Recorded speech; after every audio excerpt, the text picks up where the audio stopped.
Well, the Steelers are probably off in Cabo enjoying their bye week. We're still punching the time card here in the Channel 11 studios. Hello, everybody. Alongside the Pro Football Hall of Famer, I'm Chase Williams. Here for the Steelers and Antonio Brown. And he skipped work. Keep that in mind. He skipped work in Week 17.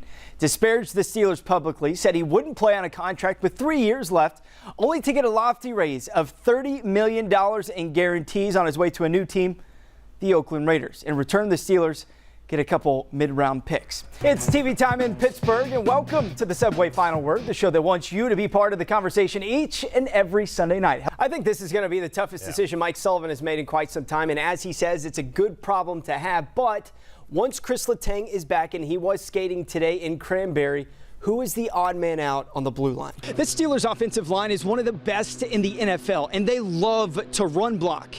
So why here today did they throw the ball 56 times and only handed off 16. Leo Jones leads the league in receiving yards, and then Calvin Ridley leads the league in touchdowns. Quite the tandem. And we're not even talking about Mohamed Sanu, who's also involved in that offense. Outstanding player. We're just getting started here on the Jerome Bettis Show. Coming up next, we're buying and selling, but first, our poll question.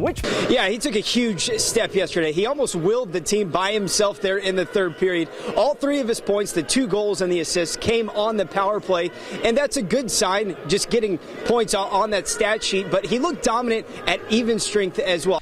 Now, Connor probably isn't as good as Bell, and Juju probably isn't going to outperform Brown, but the Steelers do have a pair of capable replacements who haven't put a damper on the team. Although it's not quite a fresh start, for the first time in a long time, the narrative around the Steelers will be about football instead of all the drama. There's a reason why the NHL wanted these two teams in this year's Stadium Series game. Of course, it's the rivalry. In fact, it's the 288th career meeting between the Penguins and the Flyers. Ryan Shazier's walking is nothing short of a miracle. Ben Roethlisberger was right. Today was bigger than football. At Paul Brown Stadium, Chase Williams, Channel 11 Sports. Now, after last night's game, Alejandro Villanueva told me that talent's overrated, especially on the Steelers. Change needs to happen. How and in what form, we'll have to wait and find out. So here's to the new year and the Steelers moving past what's been a 2018 of unfulfilled potential. Well, I know I've been counting down the days to get back on the air with this show, and I hope you have too. Hello, everybody, and welcome into 11 on the Ice, sponsored by Honda, alongside Dan Kovacevic of DK Pittsburgh Sports. I'm Chase Williams, and DK, the Penguins avoid their first 3-game losing streak in quite some time, I think November, and they do it emphatically last night in Phoenix, don't they? Yeah. The first time in 674 career games here at PNC Park.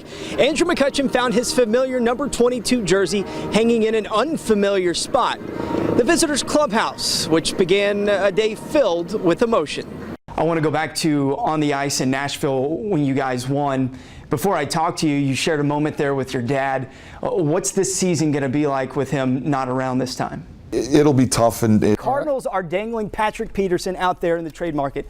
All they want, from what I've read, is a first-round draft pick. Would you give that up to have Hayden on one side and Patrick Peterson on the other, especially with how short this window is right now with Ben Roethlisberger? You know what? And I think that is that what OUR is all about? How do you combine the two of the child slavery part and the divisiveness that we do have in our country? The Penguins need a real estate agent because they live in overtime these days. Third straight last night, and yeah, you guessed it, they blew a third period lead late to get there. But what came before that was pure brilliance from Matt Murray, who owned a shutout streak of more than 206 consecutive minutes against the Predators. How many years have the Steelers had arguably the best wide receiver in the game, the best running back in the game, and a Hall of Fame quarterback, and somehow continue to underachieve? Now, sure, they have talent, but nobody saw nearly 38 points a game. So while everyone's talking about Fitz magic, Ben Roethlisberger wants to give this Bucs defense some respect that they deserve. The frustration in the Penguins locker room just palpable this evening. To make it even worse, Tom Wilson on that bench right over there after the hit, looking at himself on the Jumbotron, laughing after the replay. But a guy who no one's talking about is Adam Thielen. He has 100-plus receiving yards in every single game this season.